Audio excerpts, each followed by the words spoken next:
Cursos LEAG. Básico 2 de Espiritismo. Aula 9.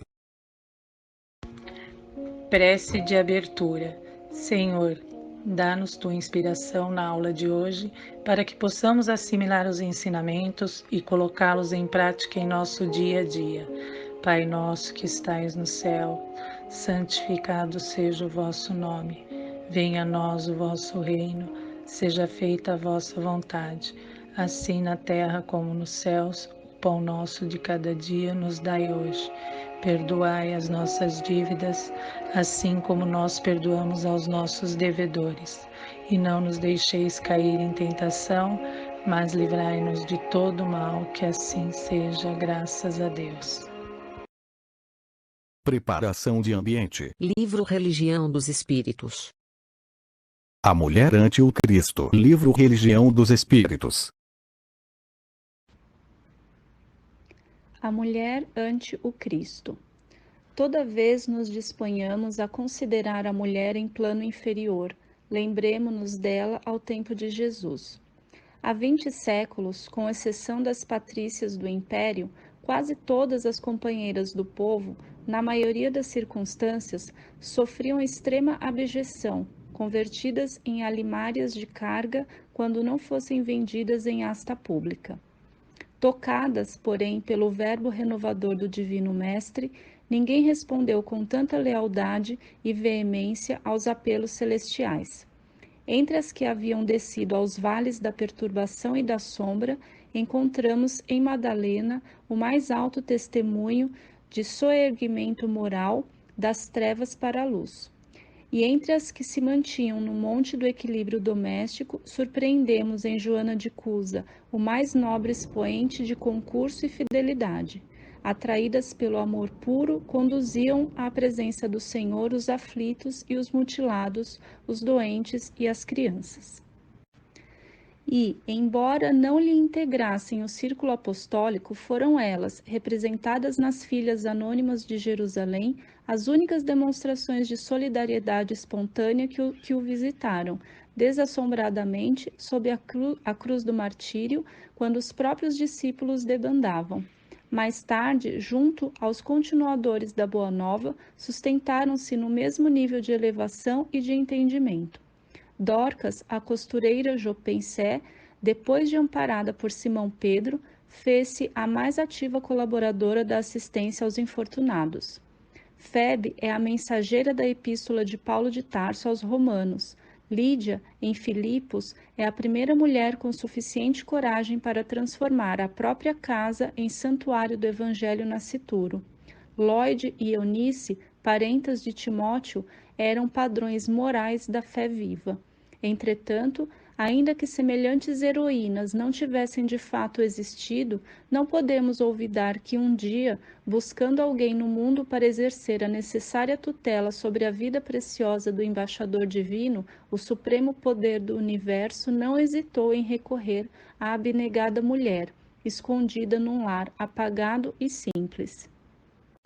Humilde, ocultava a experiência dos sábios. Frágil como o lírio, trazia consigo a resistência do diamante. Pobre entre os pobres, carregava na própria virtude os tesouros incorruptíveis do coração, e desvalida entre os homens, era grande e prestigiosa perante Deus. Eis o motivo pelo qual, sempre que o raciocínio nos induza a ponderar quanto à glória do Cristo, recordando na terra a grandeza de nossas próprias mães, nós nos inclinaremos, reconhecidos e reverentes, ante a luz imarcessível da estrela de Nazaré. Interpretação: a mulher ante o Cristo.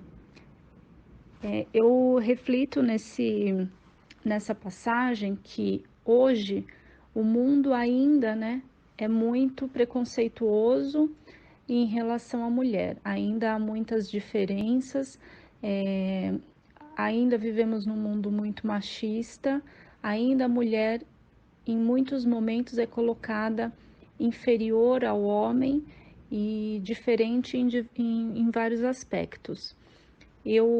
Na minha opinião, existe características femininas e características masculinas, e isso vem de Deus, né? Deus fez o homem e a mulher, existem diferenças entre eles, mas perante a sociedade, perante a sua força, a sua determinação, a sua coragem de trabalho, sua inteligência, socialmente falando, em relação à parte de intelectualmente falando, não pode existir diferença entre o homem e a mulher.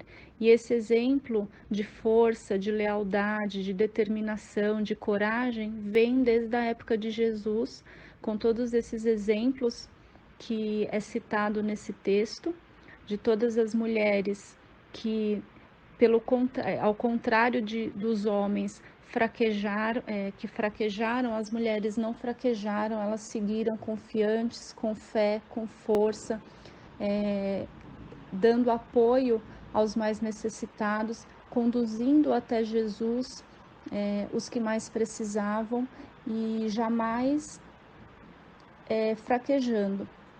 E desde esse tempo, a força da mulher persiste. E sempre que em algum momento essa reflexão venha a nos cercar, né? Pensar na inferioridade da mulher em relação ao homem, que a gente possa se lembrar do que está escrito nessa passagem e do que vem desde a época de Jesus, na força, na coragem, na determinação, na lealdade que está dentro da mulher, que mesmo sendo inferiorizada, não se entrega.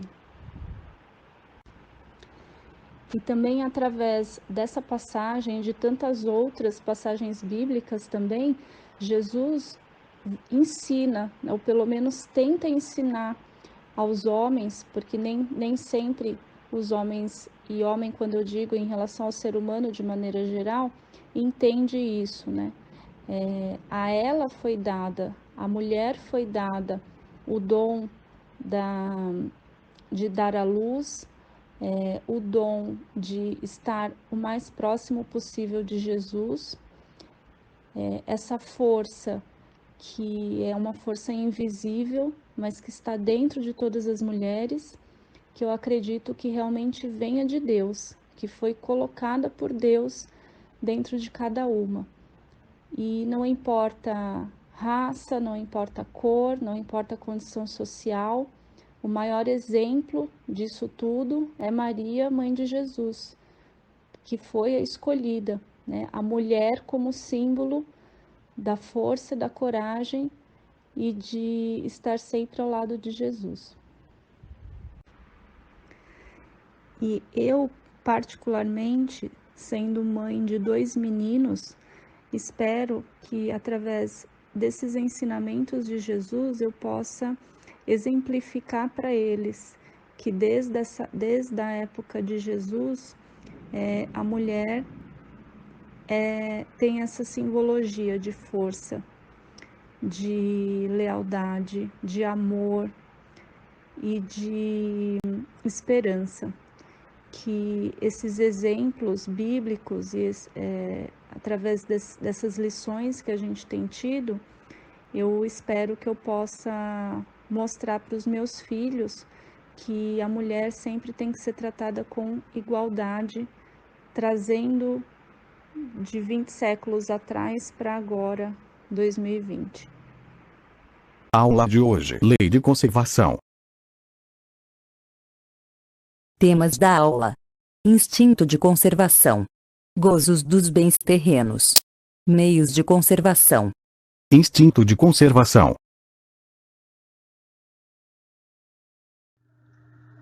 Olá, alunos. Espero que todos estejam bem.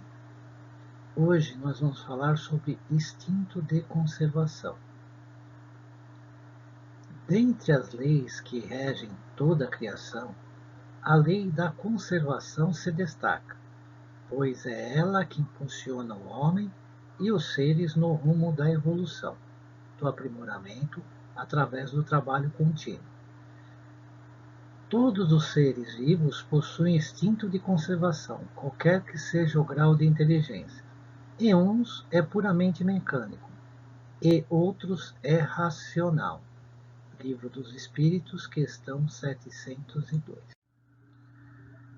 Instinto de conservação.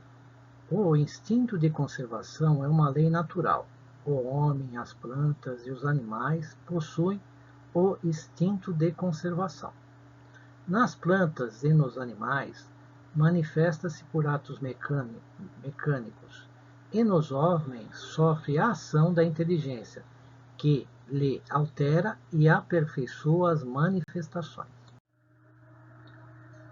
Podemos identificar o instinto de conservação através de atos como o movimento da planta que se volta na direção dos raios solares, na arte com que a aranha tece sua teia para capturar os insetos de que se nutre, ou no ato de sucção através do qual o bebê se alimenta.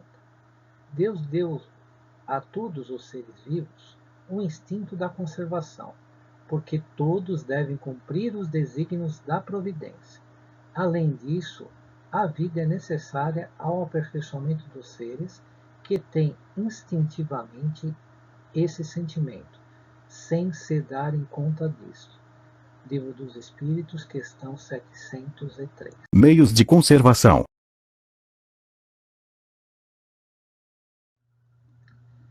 Meios de conservação. A necessidade de viver e defender a vida é essencial ao aperfeiçoamento dos seres. Para isso, Deus deu meios de o homem prover através do uso dos bens da natureza. Livro dos Espíritos, questão 705. O homem, movido pelo instinto de conservação, aliado à inteligência, adquire meios de cultivar a terra, transformar a matéria e até mesmo sofisticá-la, a fim de suprir aquilo que julga ser-lhe necessário. Livro dos Espíritos, questão 706. A lei de conservação não se aplica somente ao homem, mas também a tudo que o cerca. Pais zelosos dizem que devem preservar a natureza para seus filhos e netos. Ora, diante da lei imperiosa da reencarnação, quem serão aqueles que virão habitar esta mesma terra no futuro próximo ou distante? Portanto, é de fundamental importância o despertar de consciência desde a mais tenra idade, fazer dos filhos os multiplicadores do bem em todas as suas manifestações e agentes no bom uso da inteligência. O homem, por possuir livre-arbítrio, traz consigo a responsabilidade de seus atos, muitas vezes não tão satisfatórios perante a natureza. Deus proveu a natureza de todos os recursos para garantir a sobrevivência dos seres vivos no planeta. Não fora possível que Deus criasse para o homem a necessidade de viver sem lhe dar os meios de consegui-lo. Essa a razão por que faz que a terra produza de modo a proporcionar o necessário aos que habitam, visto que só o necessário é útil, o supérfluo não o é. Livro dos Espíritos, questão 704. Deus, dando ao homem a necessidade de viver, sempre lhe forneceu os meios para isso? Perguntou Kardec aos espíritos. Sim, e se ele não os encontra, é por falta de compreensão. Deus não podia dar ao homem a necessidade de viver sem lhe dar também os meios. É por isso que faz a terra produzir, de maneira a fornecer o necessário a todos os seus habitantes, pois só o necessário é útil, o supérfluo jamais o é. Livro dos Espíritos, questão 704. Deus, dando ao homem a necessidade de viver, sempre lhe forneceu os meios para isso? Perguntou Kardec aos espíritos. Sim, e se ele não os encontra, é por falta de compreensão. Gozos dos bens terrenos. Gozos dos bens terrenos. Na maioria das vezes, o homem é movido por um desejo insofriável de possuir bens. Observa o que o semelhante tem e deseja para si. A ambição, a inveja fazem com que seja tentado a possuir de maneira além do que lhe seja necessário. Deus, dotando o homem com instinto de conservação, oferece-lhe os bens da terra para que aprenda a usufruir com equilíbrio. E para que cresça moralmente, faz com que desenvolva o sentido de limite, do que lhe pode ser realmente necessário e do que seja supérfluo. Livro dos Espíritos, questão 712-A. Sendo a vida orgânica absolutamente necessária ao aperfeiçoamento dos seres, Deus sempre lhes facultou os meios de conservá-la, fazendo que a terra produzisse quanto fosse suficiente à mantença de todos os que a habitam. Sabendo, entretanto, que as criaturas tivessem que usar os frutos da terra apenas em função de sua utilidade, a lei da conservação não seria cumprida. Houve Deus, por bem, imprimir a esse ato o atrativo do prazer, dando a cada coisa um sabor especial que lhe estimulasse o apetite. Rodolfo Galigares, As Leis Morais. Os espíritos nos alertam, todavia, que os atrativos colocados nos bens materiais possuem outra finalidade, a de nos experimentar por meio das tentações. É realmente muitas das quedas que testemunhamos à nossa volta, para não falar nas nossas próprias, decorrem do apego excessivo aos bens materiais, transitórios e fúlgidos. É como se, num jogo, apostássemos a vida eterna, a verdadeira e morredora felicidade, em troca de momentos curtos, fugazes de fama, de riqueza e poder. Agora vou citar Mateus. Senhor, não nos deixais cair em tentação, mas livrai-nos do mal. Vale ainda considerar as tentações de um prisma mais adequado. As tentações são valiosos recursos da vida para a confirmação ou não dos aprendizados das criaturas. Dessa forma, podemos compreender por que o Cristo nos ensinou a pedir força para vencer as tentações, mais que rogar que elas fossem simplesmente afastadas de nós. Os excessos. Notem que a própria lei traz, em sua essência, o convite ao reajuste. Como quando comemos muito, Deus não precisa nos castigar pelo pecado da gula. O próprio organismo sente os efeitos do nosso excesso e nos oferece a indigestão e a azia. Assim, em tudo, nas mínimas escorregadas diante das leis divinas, somos convidados amorosamente a promover o nosso reajuste diante da vida. Quando estamos conscientes da atuação da lei, aceitamos resignadamente a correção. Deus não é castigador, Ele é educador. Quando ainda estamos rebeldes e imaturos espiritualmente, nos rebelamos, acusamos a divindade de injustiça, atingimos os companheiros da caminhada e por isso aumentamos nosso débito. Vale sempre lembrar: quem desequilibra a natureza serve de instrumento de escândalo e sofre as consequências de sua invigilância. Cumpre ao homem cuidar da vinha que Deus lhe entregou para a vida e pela vida. É necessário combater a ignorância, amando não somente aos semelhantes, mas amando a Deus em tudo, como amamos a nós mesmos, que o resto nos procurará por acréscimo de misericórdia. Deus, além de dar os meios de conservação, dotou o homem do instinto para tal. Ele faz tudo, nos entregando o menor trabalho que devemos fazer com alegria e amor. Aproveitemos as oportunidades que elas nos levarão à paz de coração e à tranquilidade de consciência. Folha de presença. Assinar o livro de presença, respondendo à pergunta abaixo. É Deus que nos castiga pela gula.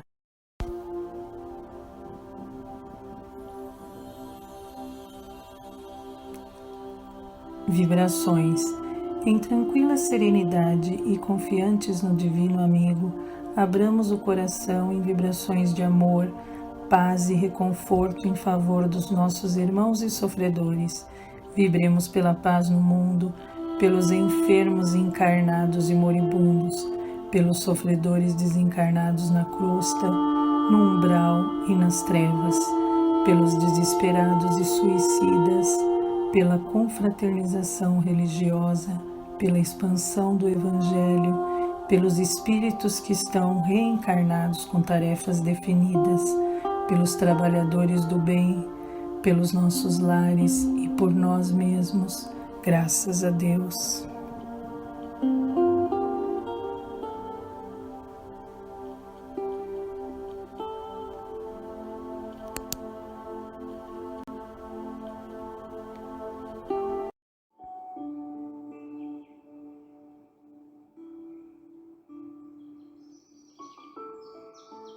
Prece final. Vamos tranquilizar nossas mentes, elevar nossos pensamentos. Amado Mestre, muito obrigado por mais uma oportunidade de aprendizado. Agradecemos aos nossos amigos e benfeitores das esferas de luz, que nos ajudaram na realização deste trabalho, que possamos passar adiante tudo o que aprendemos hoje e sempre, e que possamos estar presentes no próximo estudo. Muito obrigado, que assim seja.